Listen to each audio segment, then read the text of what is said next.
In the beginning, there was a void, an abyss with a way form. From this, for an incomprehensible and unexplained emanated the dead waters,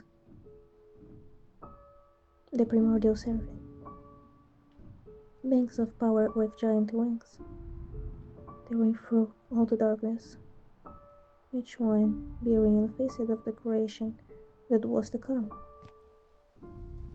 God and his seraphim gave mission to the universe.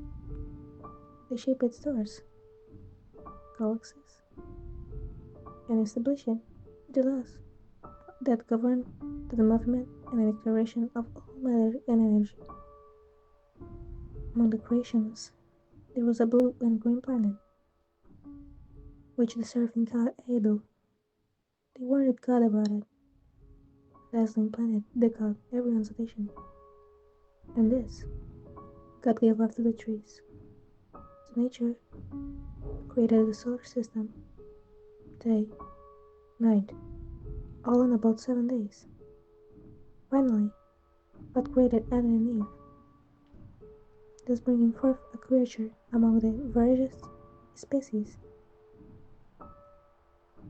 that are already emerging. One of the capacity for reasoning and consciousness. Human beings, Adam and Eve, receiving an overdrive for God, not to be the fruit of tree of knowledge of good and evil. However, they were sedated by an oath, which promised them that if they eat the fruit, they will become like God, knowing good and evil. By disobeying God, Adam and Eve ate the forbidden fruit, committing sin and bringing death and pain to humanity. After this sin, Adam and Eve were expelled from the Garden of Eden, and the earth was cursed. For, before Adam, in this time era, a child like others was born. His name was Adam, in honor of the first human being created by the Father. From his birth, he seemed to carry a purpose, so he was given the name Son of God. One day, while Adam was doing his chores, a blinding light was in the sky, and before him, one of the dead walkers manifested. The form of this angel was the most unbearable of mortal eyes, a seraphim whose essence was pure energy and living purpose. He observed Adam with his piercing eyes, and instead of suffering a shock like a mortal human being, Adam remained himself. The seraphim observed with an intensity that seemed to question the existence and essence of his soul. Then the seraphim extended his hand, not a physical hand like that of a human, but an extension of pure energy. And when Adam touched the hand, the world around him disintegrated, light and sun. He felt his body dissolving and his mind expanding. Adam awoke in the midst of caves. He had the power. He was the Son of God, and his mandate was never to question his own existence.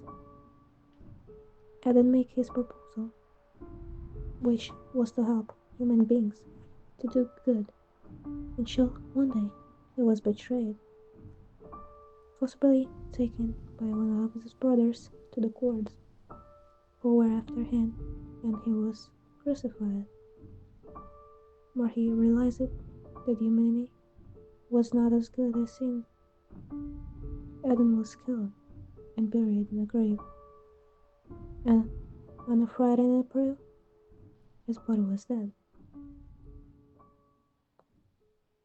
But his soul was not, and was there that Adam questioned his own existence, how horrible humanity could be, and that he would have no more reason to stay there, disobeying one of his only commands.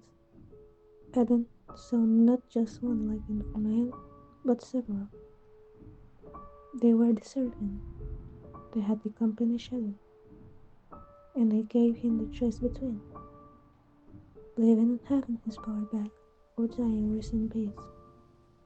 And Adam chose to live, and his request was granted.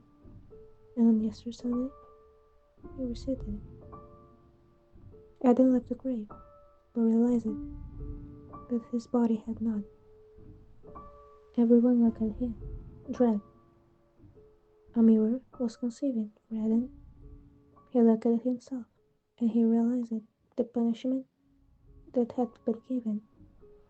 A black creature with two enormous eyes, a long neck, and long arms, and human beings went after him, calling him an aberration and son of Lucifer, and they wanted to burn him. Adam perceived the cruelty in the human beings and felt disconnected from his purpose. He became just a creature of immense power, wandering death, aimlessly, where he was given the name Stalker.